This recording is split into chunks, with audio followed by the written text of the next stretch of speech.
Assalamu alaikum wa rahmatullahi wa barakatuh. ပြီးခဲ့တဲ့အပိုင်းမှာကျွန်တော် halal နဲ့ပတ်သက်ပြီးတင်ပြခဲ့တယ်။ဒီနေ့ halal awareness ဒီ series ကနေပြီးတော့ဗောနော်။ဒုတိယအပိုင်းမှာ haram နဲ့ပတ်သက်ပြီးကျွန်တော်တင်ပြမယ်ဆိုပြီးတော့ပြောခဲ့တယ်။ halal နဲ့တူတူအများနဲ့တွဲသုံးတဲ့စကားလုံးက haram ဆိုတဲ့စကားလုံးဖြစ်တယ်။ HARAM haram ဒီ haram ဆိုတာဘာလဲ။ haram ဆိုတာကလည်း Arabic စကားလုံးကနေဆင်းသက်လာတဲ့စကားလုံးဖြစ်တယ်။ haram ဆိုတာကတော့တားမြစ်ထားတဲ့အရာခွင့်မပြုတဲ့အရာစားတောက်ပိုင်ခွင့်မရှိတဲ့အရာသုံးဆွဲပိုင်ခွင့်မရှိတဲ့အရာအဲ့ဒီအရာတွေကို haram လို့ခေါ်တယ်။ haram ဆိုတာကတော့ကျွန်တော်တို့နားလည်လွယ်အောင်ပြောရမယ်ဆိုရင်တော့မွတ်စလင်တယောက်အတွက်ပေါ့နော်သူ့ရဲ့လူဂုဏ်သိက္ခာအတွက်ဘာသာရေးသိက္ခာအတွက်ကျမ်းမာရေးအတွက်အဲ့ဒါလိုအရာတွေအတွက်လူတယောက်ကလုံးဝသုံးဆွဲခွင့်မရှိတဲ့စားသုံးခွင့်မရှိတဲ့အဲ့ဒီတိုင်းပဲသူအသုံးပြုလို့မရတဲ့အဲ့ဒီအရာတွေကိုဒါက haram လို့ခေါ်တယ်ကျွန်တော်တို့မွတ်စလင်တွေအနေနဲ့ရှောင်ကျဉ်ဖို့အရေးကြီးတဲ့အရာကို haram လို့ခေါ်ခြင်းဖြစ်တယ်။ကဲဥပမာအဖြစ်အဲ့ဒီကဥပမာဘယ်လိုမျိုးပေးရအများကြီးပေါ့နော်ဥပမာတွေဒါ haram ရဲ့ဥပမာပေးရမယ်ဆိုဝက်နဲ့ပတ်သက်တဲ့ပစ္စည်းတွေဒါတွေအားလုံးကျွန်တော်တို့သုံးဆွဲပိုင်ခွင့်မရှိဘူးစားတော့ပိုင်ခွင့်မရှိဘူးဒါနဲ့ပတ်သက်တဲ့အရာမှန်သမျှကိုကျွန်တော်တို့ဒီမိမိရဲ့ခန္ဓာကိုယ်ပေါ်ကိုတင်လို့မရဘူးမိမိရဲ့ပါးစပ်ထဲကိုကျွန်တော်တို့လုံးဝထည့်လို့မရဘူးဒါကနံပါတ်1နံပါတ်2ကတော့အရက်နဲ့ဆက်ဆက်ပစ္စည်းတွေဒါတွေအားလုံးကလည်း haram အရာတွေဖြစ်တယ်အစ္စလာမ်ဘာသာဝင်တွေအတွက်တားမြစ်ထားတဲ့အရာတွေဖြစ်နံပါတ်3ကတော့ဗာလဲဆိုတော့အစ္စလာမ်နီးကျမဟုတ်တဲ့ပုံစံနဲ့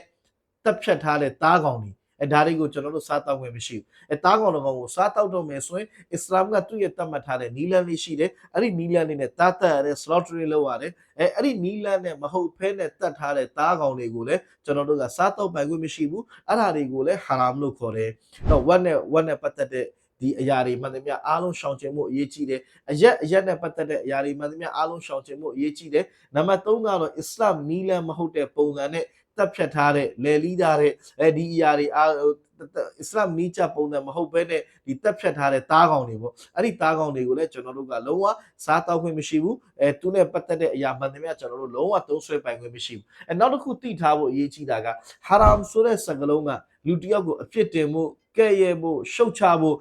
စနစ်တစ်ခုကိုဝေဖန်မှုအတွက်သတ်မှတ်ထားတဲ့စကားလုံးလုံးဝမဟုတ်ပါဘူးဒီစကားလုံးကအစ္စလာမ်ဘာသာဝင်တွေအတွက်ဒါသုံးဆွဲခွင့်မရှိဘူးစားတောက်ခွင့်မရှိဘူးဆိုပြီးတော့သုံးတဲ့အသုံးလုံးလေးတစ်ခုသာဖြစ်ဘီဒီ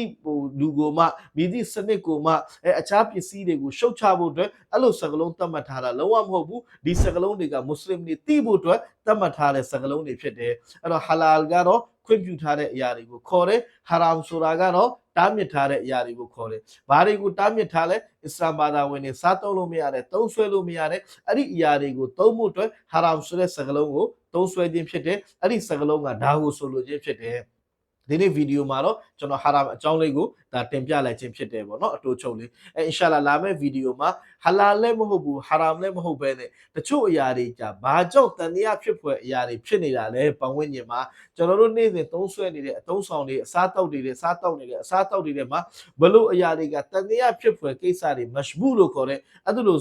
အခြေအနေတွေနဲ့ကျွန်တော်တို့ကြုံနေရတာလဲဆိုတာကိုကျွန်တော်အင်ရှာလာပြန်ရှေ့လာမယ့်ပတ်တရီမှာကျွန်တော်ဆွေးနွေးတွင်ပြသွားမှာဖြစ်ပါတယ်